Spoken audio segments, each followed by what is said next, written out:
That we were going to do a card again. I don't know. Anyone, Steve doing the same? Kia hora te marino, kia whakapapa po namu te mana. He huarahi mā tātou I te rangi nei. Aroha atu, aroha mai, tātou ia tātou katoa. Huie, taia. May peace be widespread. May the sea be like greenstone. A pathway for us all this day. Let us show respect for each other, for one another. Bind us all together. So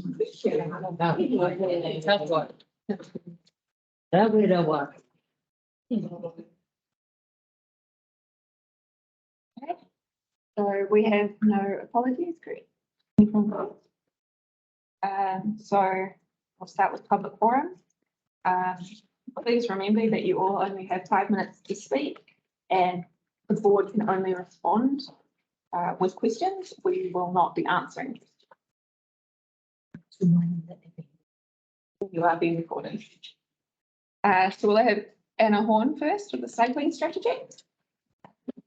That's my life. I was, didn't see. Hello, everyone, and thank you for the opportunity to come today to speak on behalf of the Mercury Bay cycling strategy. Thanks to the recordings, I was able to watch the original meeting of the community board and decided to be here today. It was pretty obvious that there was no clear pathway forward from the discussion. So I thought I'd like to just come and perhaps clarify a few points if at all possible. I do feel legitimate to speak here. I've lived in the area for 35 years. I've been a community board member. I've been very involved in community affairs, wearing a lot of hats and continue to do so. So I think I speak on behalf of quite a few people from this community. My first note I wish to make is that, of course, community board members do know that they're obliged to reference the Local Government Community Wellbeing Amendment of 2019, which means that you are responsible for improving social, economic, environmental and cultural wellbeing of your communities. Secondly, the community board, I believe, must respect all the building blocks that have become the foundation for this proposal for an initial first step in our larger cycleway plan. This has involved many years of discussion, consultation. And I do want to remind you, because you may not really be aware, that there is actually an established steering group to monitor the progress of this. Unfortunately, with the loss of George Matthews, our roading manager, we haven't heard anything for a while, but I would be hoping that TCDC will be making a further appointment, because it makes such a difference with the roading manager assisting us. For the first time, we're actually seeing some real suggestions on the way forward. Secondly, before I discuss the proposal in particular, and I'm happy to ask questions about my preferences, I want to say that we have been, this group and many individuals have been absolutely through all the processes that are required to get budget into the long-term plan, prior to that in the annual plan. So this budget has been established, it's been notified, and there have actually been works put on the works program. I'd like to point out that this long-term plan process complies with the current 2021-2031 long-term plan, the Mercury Bay biking strategy, which has been endorsed and passed by the broader TCDC, of which some of you are a group now. And it also complies with the Mercury Bay Community Plan 2020 to 2030. So in other words, there are substantial grounds for us actually expecting to see some work begun on this strategy. Thanks to work from George and based on work with the steering group, a consultation was done last year. I do acknowledge on closer reading that there were some slight, not quite apples with apples, aspects of this plan when it was put out for consultation. For argument's sake, we always were discussing for the first part of the bike strategy, which is about introducing safe, not just cycling, but wheels lanes for the kids to come and go from school. That when I read it closely afterwards, I realised that there was sort of a reference that seemed to include the whole of Cook Drive rather than just the section from the school back to the Joan Gaskell roundabout. Okay, 1 minute left. Right, but okay, if that's the case, there's a second conflict of interest in the room. I also want to say that the proposal has several options, and the formal consultation clearly establishes that 68% of people actually want some form of a cycleway. My last major point is that it would be totally inappropriate, as a couple of members who sent me messages suggest, that this work needs to be removed from the budget and the money spent on something else. Quite frankly, I think that's an insult to the community, all the people who want safe cycling for themselves and their children. And I think that there's an obligation to continue on with this commitment. Time's up. Time's up. You get questions as well? Or Yes, we have. May I ask a point of clarity? Just, as a cyclist, a very active cyclist in Young and Mercury Bay, would widening of the existing footpath and making a shared path be suitable, do you think? You're referring to Cook Drive from the school in effect? Yes, sorry, yes. I think the gold standard is in any cycling situation, a separate path. Yes. That's gold standard. I also understand, having been on the community board, that budgets are limited. So I believe that that would be an option that would especially suit the school children. Yes. When we know that there's a lot of impact, because it's not just bicycles, there's scooters, there's mothers with prams and skateboards. So widening that path would be good. Personally, I'd still use the road because that's where, as an adult, I'm required to bike. And that's why I think we've also got to be looking at a lot of the really simple biking solutions for our further area. And I'd like to point out too, Rebecca, that one of the options that was given was actually not just Cook Drive, but also along South Highway and along Coupe. And we've spoken at different times through our steering group with Peter Abrahamson, and he really agrees that, you know, it would be easy to mark cycleways on Coupe, the Coupe extension and so forth. And way back when we were consulting about the new extension to the waterways, they included that in their plans. So, but to get back to your point, yes, I think it would suit the children in particular. And I think in this instance, this is the part of the strategy that was agreed by so many people. And that's what I mean by the building blocks. There's a lot of people, for example, behind that steering group and behind me coming here today. Thanks. Thank you. Anyone else? Okay. Thank you, Anna. Okay, Thanks, Simon. Thank you. thank you. So we have Deborah Phillips from the Whitianga Residents and Ratepayers Association. Tina kātou katoa, ko te aroa te wauka te māpara te rangatia, ko Deborah Phillips Tapuinga. I'm the chairman of Whitianga Resident Ratepayers Association, taken over from Lee Salt. And this is my very first meeting, so forgive me if I had no idea what I'm doing here or how to present. which isn't very much today. It's just an initial meet and greet. I want to thank you for making this day available to us, and may we be respectfully bound together as we work toward finding solutions to our problems and concerns. I'd like to bring to your attention the project of installing security cameras in troublesome hotspots around the town that Len Self worked on last year or more. I'll be continuing with this project, and I would welcome your response historically and currently, because I'm not too sure what you all agreed on, and getting in touch with Len at the moment is a tad tricky. He's just inundated. I'd like to know what the course of action for that council is taking in regards to coastal and road erosion. And whatever your actions are, can we have a copy of your proposals, or are you going to do a press release?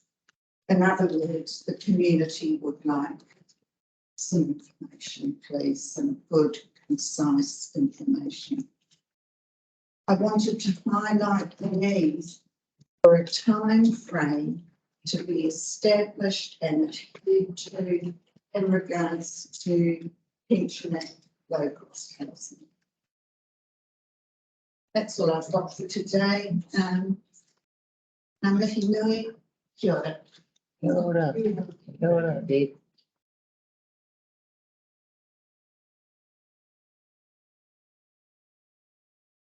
We have Margaret Mullers for the Super Gold Cup. Morning, your teams, and I'm here and I'm speaking for the Whitianga Lay Power, and I have been appointed as the spokesperson, and I'm supported as our president here. Here already is. And so the Super Bowl Cup concession for Whitianga Ferry has been spoken about for many years. The change is now that we have got public and support from the press. So that's number one that has changed. I have asked for the review on the entire situation because we exhausted the idea of that the commercial enterprise classified as a tourist business should change to the classification to public transport. Now, we have several things to deal with. Number one, Jeremy Lomax in private business, and he bought that business for more than $500,000, so he's not keen, obviously, to have the very tender, as you understand, and we do understand. Clearly, the Mercury Bay Community Board needed to look after its members and treat the ferry, which is a private business, also as a community service, as there's no other public transport available. The community may be able to go directly to the Whitianga Regional Council. All of this had been done by us. In my last speech, I got a response. Thank you very much. We will look into the situation for the next year, and nothing happened since then. So I was hoping for today to move forward with the idea that you will, or one of your members will be a liaison person for the needs of the elderly, because last month I suggested perhaps you can have someone from you, someone with the elderly and so forth. And I heard through the grapevine that you cannot do that. It was a conflict of interest, which worries me, because I thought we voted you and you represent us. So sure enough, communication goes both sides, and I cannot communicate if I have no one to communicate with. This is really my strong point here today, guys, because I know that you're very busy, we're all busy, and we might not have any streets anymore, but we need a ferry. So number one, yes, Jeremy Lomax is an excellent person to run the ferry. Number two, I know how it is to be in private business, we don't upset you, there's so many layers, but here we are, we want to help the elderly to have a good deal. 1/3 of the population here is the elderly, and I speak on behalf of all of them, thank you. And there was a gentleman at age 80 plus, he came up with an idea recently about to build a trust, a trust which might then include all the groups, age concern, rate power, and two of you guys. These are ideas running through it because I haven't given up. Yeah, and so maybe there is a little more support within you that you say this is really not good. So we need to have dialogue. Yeah. And here we are there to continue this dialogue in a positive sense.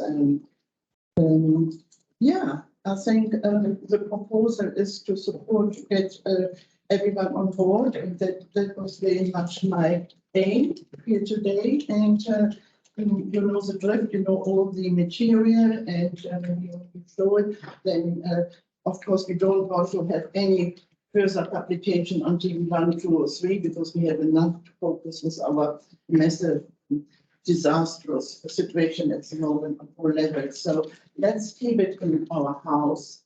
Thank you very much. And you've forgotten. I thought Oh, you want maybe to ask one the table this? Yeah. Yeah, sure, Ms. Hayes. Thank you. Yes, did you have any I've got a questions? question. Kia ora, Margaret. Kōrero. And I know it's close to your heart, our hearts. I suppose what you're asking really is, where are we at the moment? Up to date? What's the situation at the moment? That's what you really want to know. Yeah, from council, from the Mercury Bay Community Board who supports us, who is actually, we are supporting you because you're elected and here's the job, yes, the truth. And, but I'm positive, I'm not negative, because you're working your heart and soul out on so many levels, and thank you for that. That's great, but yes, we need to get together. Kia ora. Thank you. Okay, we have Gary Fitzsimmons. That's who? Gary. But it's you. Simon's well done. Simon. Gary. I was thinking for a couple of hours to try and narrow it down, and it's the devastation that you've seen in the last 10 days.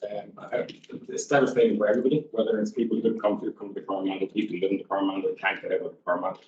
But for business, it's a financial devastation. The last 10 days has seen revenue drop in my business, for part of my business, but we're talking about 73%. So it's not that you can't get back. 6 weeks of the Christmas period are the 6 weeks that equivalent between 4 and 6 months worth of revenue for tourism operators in Correspondence and Princeton. We can't get it back. What we have to try and do is plot. We can't do it on our own. We need the community and the community board and the council to get behind initiatives to not only push the message now, but keep pushing the message. Because we need anything that comes, anything we can take over the next 3 to 6 months. We can't just think of Destination Correspondence, we took out an advertising campaign that ran out of money, so they will stop. Funds will hopefully need to be directed towards Destination Correspondence to keep getting that message out. But we as a community can also get the message out. It's 45-minute extra trip to the angle. It's an absolutely stunning trip because my business now had to take a diversion around the park. And it's costing us a fortune. And so we need people to be able to come to Correspondence. We need people to get the message out that the Correspondence is open for business. Will remain open for business. It's just a wee bit longer, and it's a stunning bit longer. L&P bubbles, jump off, get a picture, have a pie. But just that's sort of just taking the joke out of it. Everybody I've talked to in the business community, the tourism business community, and businesses, shops, and cafes, and that, they are reporting their worst year on record. And this is the year without COVID. This is not a year where we've not had international customers, because I'll give you an example. Over the 2 years of COVID, our revenue during the 6 weeks of the school holidays only dropped 20%, because that 6 weeks is a domestic market. Yeah, they're always here, they'll always come. Correspondence is the place to go to. We have to get the message out that the Correspondence is back open for business. I know the current media cycle has a bloody cyclone attempting to appear next Monday or Tuesday, Well, those cyclones are appearing every single day of the week on the map, just because the media have decided, specifically New Zealand Herald, that it's front page and everybody just clicks on it, so it's a clickbait campaign. It's devastating. We're getting cancellations for a weekend of what's looking like pretty good weather because they're reading the media. So the media, ourselves, our community, if you're down at the beach, take a photo, post it, come to video. You know, it's not just about asking council to do something. The whole community can do something, but council has the potential to push it further by supporting Destination Harbour and Correspondence. And that's all I've got to say. Thank you. Have I got, how long have I got left? 2.5 minutes. Fantastic. I'll take it to my next subject then. That's Surf Life Saving Museum. There's two things we have to understand about Surf Life Saving Museum. One is the paid lifeguards are funded through Waikato Regional Council. Okay, they're not funded locally, they're funded through Waikato Regional Council. Back in 2018, Waikato Regional Council had a rate on all ratepayers around the Waikato region, about $3.80. And it was equivalent to about $285,000, which equated to, in that day, 66 weeks of lifeguarding across the Coromandel Peninsula. It's now dropped to 40 weeks across the Coromandel Peninsula. We sadly saw 3 people die on the Coromandel over the summer period. There's no doubt if we had lifeguards on duty at that time in their places, they probably still would have died, unfortunately, because they were in the wrong, but it was just outside of ours or they're on the wrong beach. But there's a way forward with that. But the key is the council is here, because community board can't do this. The council here needs to go to Waikato Regional Council and say, you need to up the ante. The 6 weeks of school holiday, which increases our population from 37,000 to about 120 over Christmas to about 65 through the 6 weeks, is getting their lifeguarding dropped week by week, year by year, because the cost of lifeguarding has gone up 30%. The wage increases through staff minimum wage, all that is going up. These are all basic costs. Waikato Regional Council refused to increase the funding for that. Are we going to see a life lost on a beach if you stop talking about it or thinking about it, having these discussions, and this council members or mayor and the east, there's enough of you on your vote, the councillors on the eastern seaboard plus the mayor, to push a message to Waikato Regional Council. The minimum should be the 6 weeks of the school holiday. The volunteer brigades have kids 13, 14 who are out there every weekend saving lives. I've seen them, my kids have done it themselves. 11-year-old son now is saving this 14-year-old girl. They're doing it as a volunteer, but the regional guards are funded through Waikato Regional Council, and that funding needs to be stepped up. And we need you as councillors to put the pressure on the Waikato Regional Council. One of the Waikato Regional Council member is a Tairua native, so he'll know what's like on the beaches. So. I had a question, please. Yes. Sorry, so this, you speak very fast. I only have 2.5 minutes. This $3 something that was on Waikato Regional was set 10 years ago, did you say? 2018. 2018, okay, Yeah, right. It's supposed to be So- index linked. And it's not, that's No. what's going to be my They question. changed it because they decided that they could be a PCBU. And they decided to change it from a funding to a donation. Right, So they have no responsibility, they just donate the same amount, but they never ever increase the donation amount. okay, thank you, that answers my question. And yes, I'm very aware that councillors need to pick up that challenge Yeah. and do something with it. Well, that makes sense. So that's just my response to that. Yes, you can go. Thank you. Thank you. Speak fast and get 2 minutes in the box.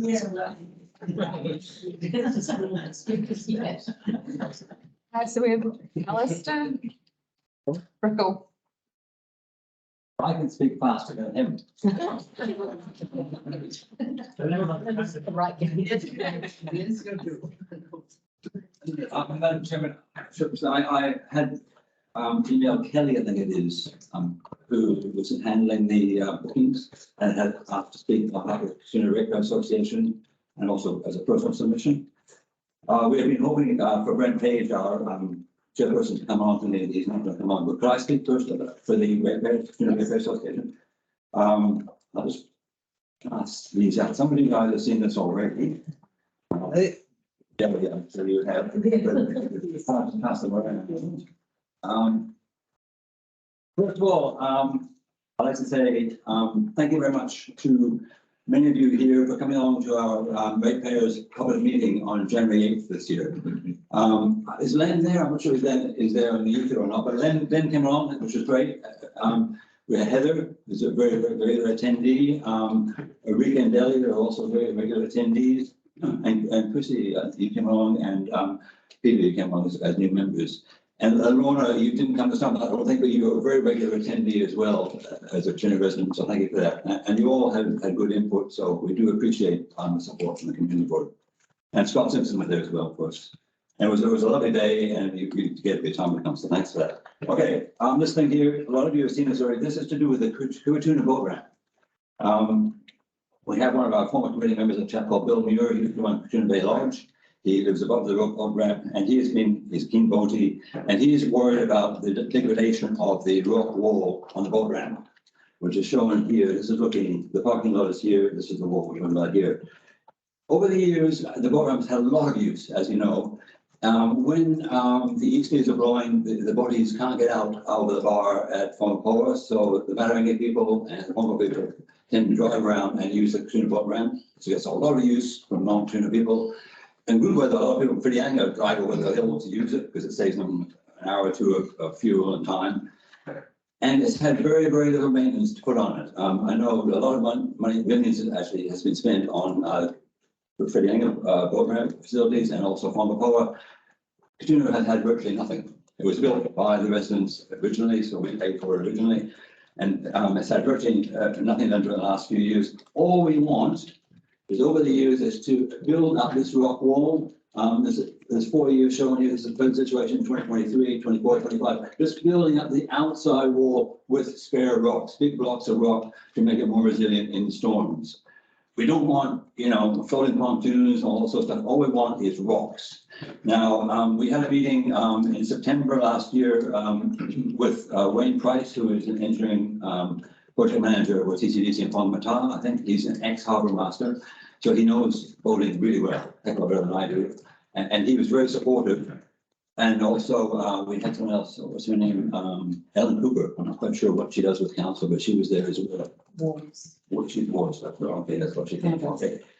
Now, that was in September. They were very supportive, and Wayne obviously understood the problem, but this is now February. It's going to be 6 months next month, and we've had not one rock placed on there. So I'd just like to inquire the status of that. What's the plan is going forward? Can we get some rocks? It's not a big ask, and have some maintenance done on the boat ramp. It's just put it in the long-term plan and get some maintenance done. That's all we're asking for. It's really an ask. Anyway. Does anyone have any questions on that subject? Not for you. I've got questions for staff, but I'll pick it up separately. Yeah. I know I'm pointing to you. No. That's good. Carry on. Oh, do you want to do? Yes, your but I one? need some help. Can you pass that around? Rita, can you just pass it around? Stop. I haven't got a PowerPoint. I've got this. Are going that way or am I going back? Keep going, you're doing just fine. Okay, keep on. Stop. Okay, thank you. You can put it on the table. You can come back to that. Okay, this is. How long is the piece of string? That's a very good question. Thank you. Okay, this is a personal submission now, okay? We have talked about this with you guys before, but it's to do with what happens to the material on the road after slips. What do we do with the materials on the road, or when they're trying to tie up slips or breaks in the coastline? In the past, council has had to take material from, for example, council roads like the North Road around to Matarangi from Kuatuna. There's a big slip there, as you're probably aware.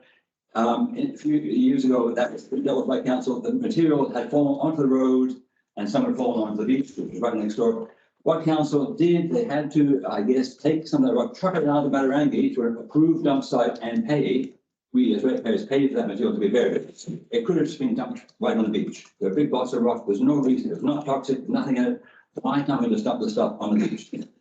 Now, the Blackjack Road is going to be the same issue as well, because there's a few slips there. This line, it's not very good map, this line represents the length of the Hauraki Gulf, starting at Waiheke Island, coming right around the bottom of Kaiara and out the other side to the top of Coromandel. That is the length of the road to scale. I'm suggesting that when there are slips on that road, rather than trucking material, I understand it gets trucked to Manitoba somewhere down there and dumped in a group site, or sometimes it goes north of Carmel to the James's farm and is dumped there. And we, as ratepayers and the council, pay to have it trucked and dumped. Why not just dump the stuff over the man onto the foreshore? Now, somewhere along here, I read there is a little black line in the whole, little black line. If we had 100 meters of that coastline with material dumped onto it, that's how big that 100 meters would be, that little vertical line there, that's how big it would be on this whole length of the coastline. It would be absolutely insignificant. Would have no effect at all. Come the next couple of high tides, whatever was there would be washed out into the marine environment as it would normally be in an earthquake or a landslide. Why do we have to pay to cart this stuff to be buried in a group site? That is my question. Okay, and maybe regional council regulations or RMA or whatever, but what I'm asking the community board to do is especially you two guys, is to take this forward to full council, get council to lobby regional council. They have to get the legislation changed. So we don't have to have this nonsense. It takes up money. You've got all these heavy trucks on the road, which are a traffic hazard. They're also not very good for the road service, and especially when it's stopped and compromised in the wet season, wet event. Staff, excavators, engineers are all tied up. I mean, this sort of nonsense, carting the stuff down the coast. They could be doing other projects, looking at other roads around the area that need attention, I would have thought. So that is what I'm asking for you, just to take it forward, if you would, with the public authorities, but I assume it's regional council. I don't know who has this regulation. I imagine it would be, yeah, it's a marine. Yeah, so it's not your fault, but it's all our problem. We're all paying for it. Can we not lobby the public authorities to try and get something changed in the future? It's a long-term thing, but we're going to have more of these things. I'm very unfortunate. And we need a proper cost-benefit analysis. Cost-benefit analysis. What are the costs? Financial costs. Closing of the road for tourism. As we talked about, we run a small tourism business. We're affected by this closing of the road. The state of emergency is worse. But we need to get a message, get the roads open as soon as possible. For the message is out there in the media that Carmel is open for business again. They could have the roads open at half the time, a quarter of the time, just not the stuff up the bank. And it's not toxic, it's just fine. Nature takes care of it, it will do. Okay, one last minute. You have a minute left, At yeah. the risk of annoying Lorna yet again, I want to talk about this. Okay, this is the Our Carmel magazine, which council has produced for many, many years. And we have made submissions personally and as part of the ratepayers. We feel that this is a lovely magazine. It's very well produced and full marks to the team for doing a wonderful job. The point is, this is not council's core business. Let Destination Carmel do this. If it's such a valuable publication, let's have Destination Carmel do it, or private businesses like the Informer. They do a wonderful summer guide. The advertising in here is great, but it's taking away advertising from private businesses which need that advertising to survive. The Mercury Beach paper, I think they've stopped their summer magazine. The Harrogate Herald used to have one. There's been a whole bunch of other ones. They've all stopped. Not just because it's but partly because of the competition from this. There's a huge amount of staff tied up producing that. It's a lovely magazine. Most of that stuff would go on the website. The rest of it could be done by Destination, Harrogate, Carmel, or whatever. And they could produce it. That's what they're paid to do, promote tourism. And I think they're probably funded by council to a certain extent. I'm not quite sure still, but let them do it. It's lovely magazine, but it's not council's core business. That those staff should be redeployed doing other things, filling potholes or cleaning drains. I mean, that's what we need. I think if you were to ask people, would they rather have the money spent on a lovely magazine? Is this a lovely magazine, or clearing drains and progressing other issues? I think you would probably find they would be preferred to have someone else do the magazine. Thank you. Time is up. Does anyone have any questions? Okay, thank you for your time. Okay, no problem. Thank you. I always like a prop. Right. I was going to do this on toilet paper. I thought, no, that's too far. Perhaps. I like that you've got props. Something same I would encourage the public to do props. Yeah. I can next time. Yeah, that's fine. Surely fine. But thank you, also thank you for your time. Much appreciated. Thank you. Is there anyone else to try to follow? Okay. So the Mercury Bay Community Board receives Anna Horn, Deborah Phillips, Margaret Millers, Gary Fitzsimmons. Simons. I'll get it one day. Alistair Brickwell as speakers in the public forum, including any tabled material or correspondence. Can I have a mover and a second? I'll move. I'll second. John. All of those in favour, please say aye. Aye. Opposed? None. Carried. Thank you. So now we have a presentation from the Kula Pa Pest Seaweed. I wish my pronunciation today. That's not really Good morning. well done there. Let me see if I can get my machine working.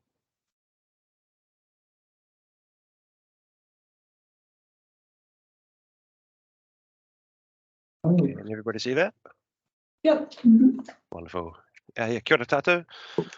Ko Kaukoutamonga, ko Ruamahanga Te Awa, no te whanganui atara ahau, ko Wales toko whānau, ko Sid toko ingoa.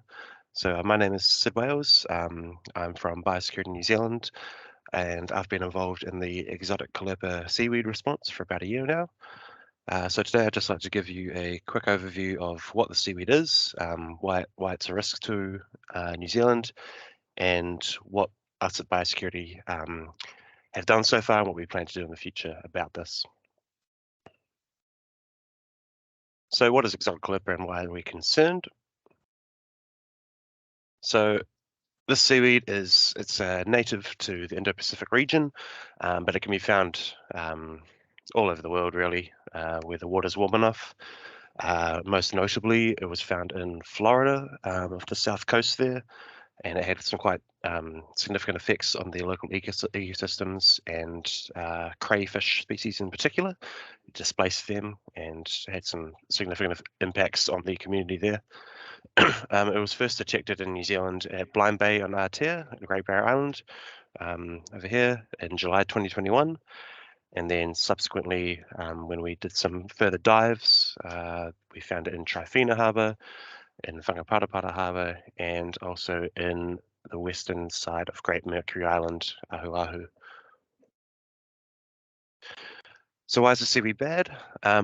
This seaweed, it spreads rapidly, and it forms these dense mats which cover the seafloor and basically smothers any other native species that may be growing there, and has impacts on the habitats for other kaimoana species or fish species. So if you can imagine this just taking over all the seagrass, which would normally serve as a nursery habitat for many fish species, etc. And this photo here, for an example, is some caliper actually growing on a scallop. And this could potentially have significant impacts on how the scallop moves around or how it feeds. And yeah, and as I mentioned before, in Florida, it's been dubbed the killer algae because it had such an impact on their crayfish and fish populations. So how does it spread? So the thing with this species of exotic caliper is that it can spread by fragmentation, which means that if a piece gets broken up from waves or from anchors or fishing gear and it gets transported to another location, it can then settle and regrow. So for example, this is a beach cast, what we call a beach cast, found on Okupu Beach in Blind Bay on Great Barrier Island. And this is kind of balled up after a storm and rolled up onto the beach. And this can easily be picked up or moved around to another location. So they can be carried around on coastal currents, although because it's negatively buoyant, which means it sinks, it's unlikely to get further towards the mainland from these two islands, as it gets too deep for it, and it cannot survive without the light when it gets too deep. So the only real way that we foresee that it's going to spread to the mainland is through human-mediated transportation. So if it gets caught on a anchor or anchor chain or someone's fishing gear or marine gear, and then they transport it back to the mainland or another location, and then throw their anchor back in, and then it settles. And these fragments can survive out of water for up to 10 days if they're in a moist location. So, for example, in an anchor locker or in a bunched up fishing net, that kind of thing. So, how to identify exotic caulerpa? So the key things to look out for are these oar-shaped leaves. So they can get up to about 10 centimeters long. They're oar-shaped, and they are this bright green compared to a lot of other New Zealand seaweeds, which are more of a darker green. And the other key thing to look out for are these long runners or stolons, which is like a root system which goes underneath the sediment. This will grow out first, and then these fronds will sprout up from below. So from at Aotea in Great Bear Island, we've found it at, I think, 38 meters is the deepest we've found it. Any deeper than that, then there's not enough light. And it can be found on almost all surfaces that we've found. So reefs, sandy rocks, mud, all of the above. And as I mentioned before, so in storms, it can wash up on the beach. And I've got some photos to show later on of the recent result from Cyclone Hail up on the beach in Okupu there. So this is just a look at caulerpa on the bottom of the seafloor. So you can see there's got these stolons, which is kind of just growing all over itself, and it forms these really dense beds. So there's not a lot of room for any other species to compete and grow in. And here's like an isolated patch of it. So it kind of indicates if you're a diver, then it could be quite hard to spot these. If it's just a tiny little patch like this, and then the issue is if it gets missed, then this could, if you come back in a month or so, it could have grown out to a few square meters, and then again just explodes out, as we've seen in these 4 harbours. So here's more of a bird's eye view. So yeah, you can see these stolons growing over it and these oar-shaped leaves. And this is an interesting photo as it shows a little patch of caulerpa here. And then if you see all these little, I can't try my mouse, these little spinnules coming up, these are the beginnings of the fronds. So this will have these stolons going all underneath the sediment here. And all these are about to sprout up and create this mat. And this possibly is a scallop as well. And so, yeah, this is Okupu Beach after Cyclone Hail. As you can see, there's a whole lot of biomatter up on the beach here, and it starts to rot. It smells terrible, looks terrible, and it increases the risk of it getting spread around as people will drive down in their boat trailers or get tangled up in their trailer. Then if they don't clean it and check it off, then they could drive to another location and it can settle there. So luckily we had some ambassadors on the island who saw this trailer and ensured that the driver cleaned and cleaned all the seaweed off before he left. So there are some native species of caulerpa, so articulata and brownie. These are quite distinguishable because they've got this long middle spine and these pinnules that come off it, sort of like a fern, compared to the oar-shaped leaves of the exotic species.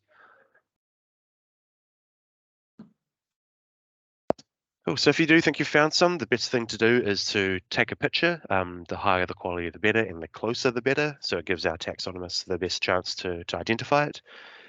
Then give us a call on our 0800 number, and then they'll instruct you of where to send it for us to possibly identify it.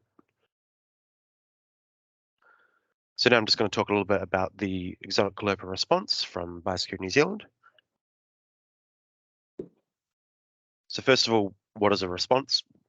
So when an invasive pest or an unwanted organism is first detected in New Zealand, then Biosecurity New Zealand will assess it by looking at whether the issue can be managed by BAU capabilities and how much of a risk is it to the primary industries, TAO, and other stakeholder interests.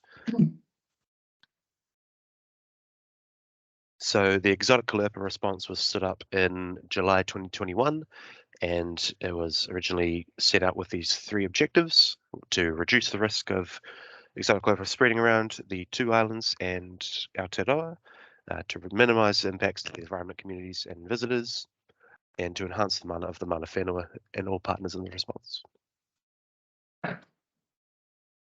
So what have we done to date? We've done quite a lot, as it's been 18 months nearly.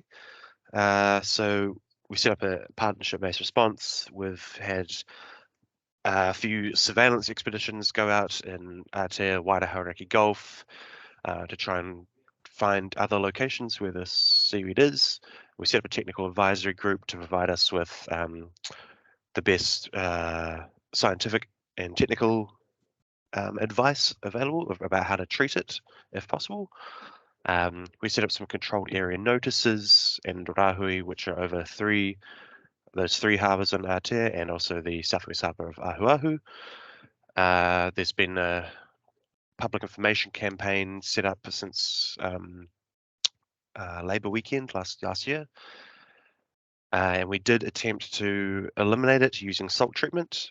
Unfortunately, while this was successful in the small patch that they tested it on, in a few weeks' time, the calliope had reinvaded that area, and there's too much of it now, really. There's the area that the calliope covers now is deemed untreatable, as is just too much, and it would take way too much salt and time and money.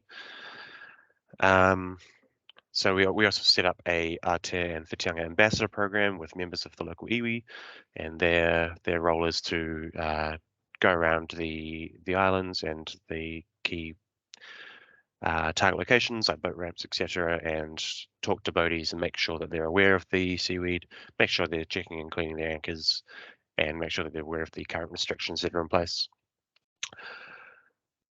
And we've also got some on-water compliance vessels going around Aotea, just going around the 3 controlled areas, making sure that people are following the rules and are aware as well. So where to from here? So as I mentioned before, local elimination of the current populations isn't considered feasible. And so now we're shifting from a response into more of a long-term management program. And the idea behind this would be to move from more of a regulatory approach to an education approach. So at the moment, we've got these controlled areas in place with restrictions, and we're going to shift from that to trying to get a behavior change, a long-term behavior change message across, similar to what happened with Didimo, the Check Clean Dry campaign. So our main method of stopping the spread for now will be people changing their behavior, or influencing people to change their behavior to check and clean their anchors and fishing gear before they move on. So I'll just talk a little bit about the controlled areas. So there's 4 zones at the moment. They're going to be in place till the 30th April at this stage. It's not considered a long-term solution. It's more put in place to help mitigate the spread of the human-mediated spread of exotic calliope while we get this behavior change campaign up and running. So at Ahuahu, it's this Western Bay here, and there's the restrictions here are there's no collection of kamoana, and that includes fishing. You're allowed to anchor, but you must clean your anchor before you leave. Rules are slightly different over at Aotea. So in the 3 harbours on Great Barrow Island, there's no anchoring at all, except for exceptional circumstances, which include things like if there's an emergency, if they need on-water access to a property that they own, or if there's research. And you are allowed to fish, but it has to be from the shore or from a wharf with a rod and line only. So for further surveillance, we don't have any active surveillance planned. We might be able to do some when we begin these research programs in the coming months.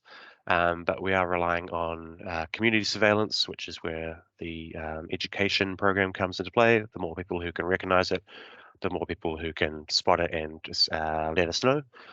We're also tying into another couple of existing surveillance programs run by DOC and Waikato Marine. The Waikato Regional Council have a marine surveillance program which we've now included Kalerpa in, so if they spot it, then they'll let us know.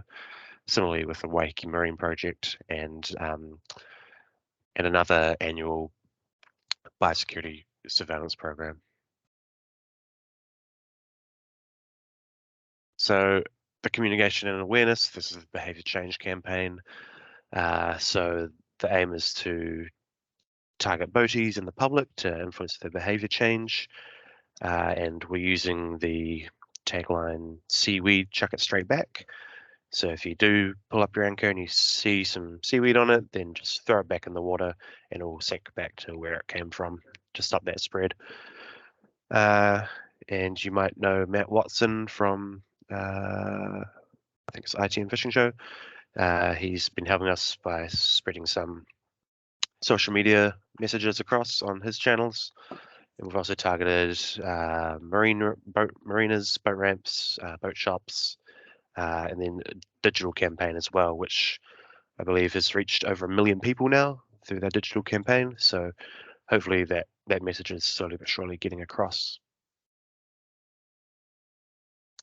We've also set up a Kalerpa research program. So there's 3 key work streams. The first one is being run in partnership with Ngāti Hei and Cawthron, and they're based in Whitianga, but we're looking at Ahuahu, and they're going to be looking at the ecological impacts of the Kalerpa and also trialling the use of environmental DNA sampling, which is where you take a sample of the water and you can see which they can measure the different DNAs in that sample and detect possible species in the area. So, for example, if they take a sample of water from Wellington Harbour or wherever, and they find some exotic Kalerpa DNA in that sample, then we can assume that there is exotic Kalerpa in Wellington Harbour, and we can focus more surveillance efforts on that zone.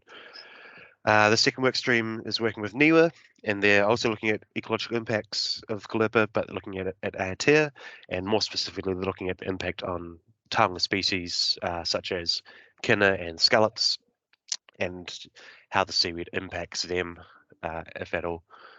And then finally, we're working in line with AUT. They're doing some lab trials for of kina to be used as a possible biocontrol method. So basically, they're getting some tanks, putting some Kalerpa in, some native species of seaweed, seeing which ones the kina eat. And if they eat the Kalerpa first, then great, we can start possibly using kina to eat away at the fringes of these known locations, or if we do find a new location, we can put some kina in that location and they can hopefully start eating away at it. And I believe that is the end. So if anyone else has any questions, that'd be great. Any questions? Yes. Sid, hi, John Grant. Question that I've got is, did I see on one of your maps there that there was also some found on the eastern side of Great Barrier? No, there haven't been any found on the eastern side of Great Barrier. Where are we? Sorry, I'm just going to shift through all my slides. So far, it's just been on those 3 harbours. There's been some here, and we recently found one little patch here, up near Bowling Alley Bay. But so far, that's the extent of it. They're just those red dots there. And why do you think that is? Why has it not moved around? So the eastern side of Great Barrier has a lot of high wave action because it's more exposed to those easterlies, and so it's harder for it to settle there because it's just more turbulent on that side of the island. Also, because of that same reason, there's less anchorages on that side of the island, which means there's less chance of people picking it up and going over to the side of the island because it's just rougher weather over there. And then the current action, we should expect it to spread around this southwestern coast. For it to get up through this broken islands, there's quite a strong current coming through here. So I think it could happen, but it's less likely for it to naturally spread up this way. The most likely way that it's going to move around is through human mediated action, so on someone's anchor, which is why the main target now is to educate people to check and clean their anchors to stop that spread. Right. And will the education program take over from the current can that you have in place so that people will be able to reuse those areas, but will obviously have those rules there? Yeah, so the goal is to not keep those cans in place forever. Those are just a temporary measure while we get this behaviour change up and running, so that then the behaviour change then mitigates that risk of spread. Kia ora. Kia ora. Peace here. I'm just thinking outside the square now. Mhm. If there's heaps of it, copious amounts of it, do you think it could be harvested and made into a business like sea salt or something like that? Because it's not poisonous, is it? And it is a seaweed. Yeah, so we are looking at that, possibly in once we transition to this long-term management program, a further work stream of research will be potentially looking at the commercial use of it. The risk of that is if you place a commercial value on an unwanted species, then it could provide incentive for it to be spread around the country and people, growing their own plots, which would be, not so great for the environment. It would be counterintuitive, really. So that there is that kind of issue that we need to balance when we're thinking about the commercial use. But for things like those beach casts, the possibility of composting is going to be looked at in the future, hopefully. Thank you. Good point, yes. No further questions? Good, Carol? As Caroline here, I was just thinking about, say, you're saying people just to dump it back. Why wouldn't they just want to dispose of it? Sorry, could you just repeat that one?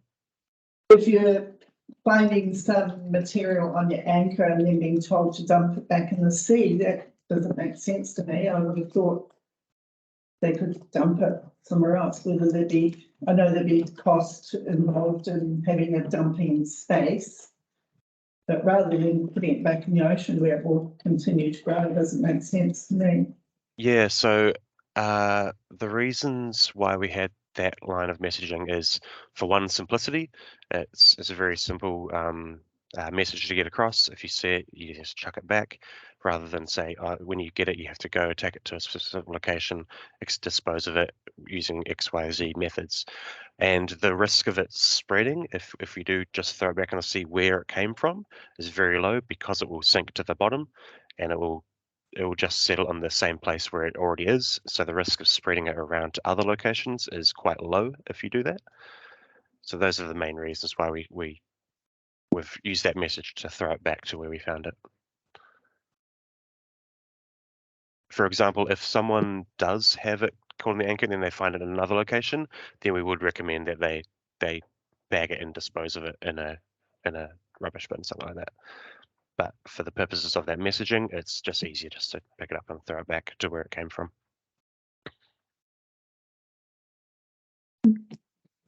Great, thank you so much, Sydney. Great, thanks a lot.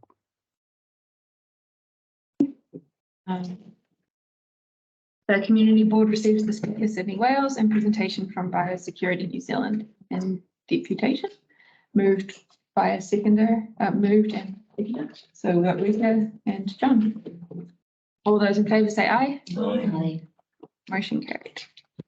Are there any items that are not on the agenda? Okay.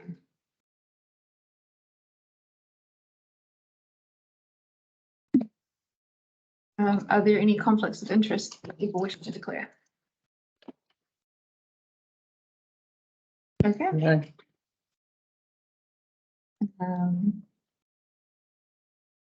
So meetings for confirmation.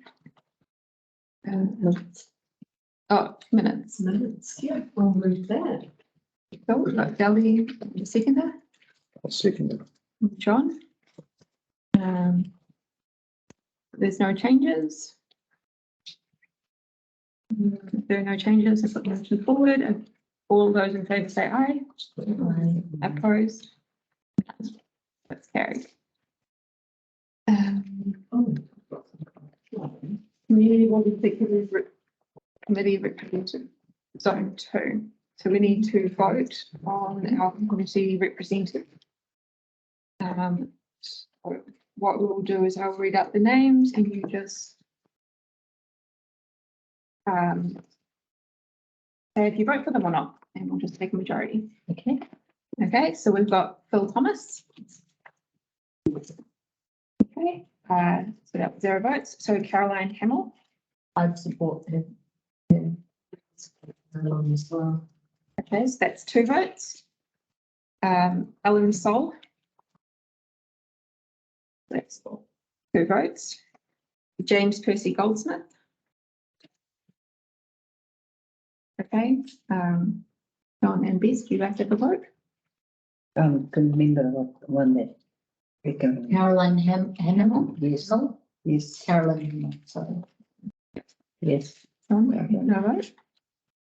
Okay, I vote Caroline Hamill too, so that's 4 votes for her. We'll go with that. So the Mercury Bay Community Board receives the Community Board Executive Committee Representative Zone 2 report dated 10th of January 2023 and votes for Caroline Hamill to the Community Board Executive Committee for Zone 2. Can I ask for a mover and a seconder? I'll move that. Second, Of Rika and Bess. Any discussions or questions? No? we'll set the samples. Oh, all those in favour say aye. Opposed? None. Carried. Okay. So we've got the elected members, procedural matters and information. That the Mercury Bay Community Board receives the elected members' procedural matters and information report dated the 13th of January 2023. Do I have a mover and a seconder? I'll move it. Delhi Second, and Bess. Are there any questions on this? No, I put forward the motion that the Mercury Bay Community Board receives the elected members' procedural matters and information report dated 13th of January 2023. All those in favour say aye. right, Opposed? None. Carried. Okay, Mercury Bay Community Correspondence Report. That the Mercury Bay Community Board receives the Mercury Bay Community Correspondence Report dated 19th of January 2023. I have a mover and a seconder, please. I'll move it. Delhi I'll second. and Rika. Are there any questions on this?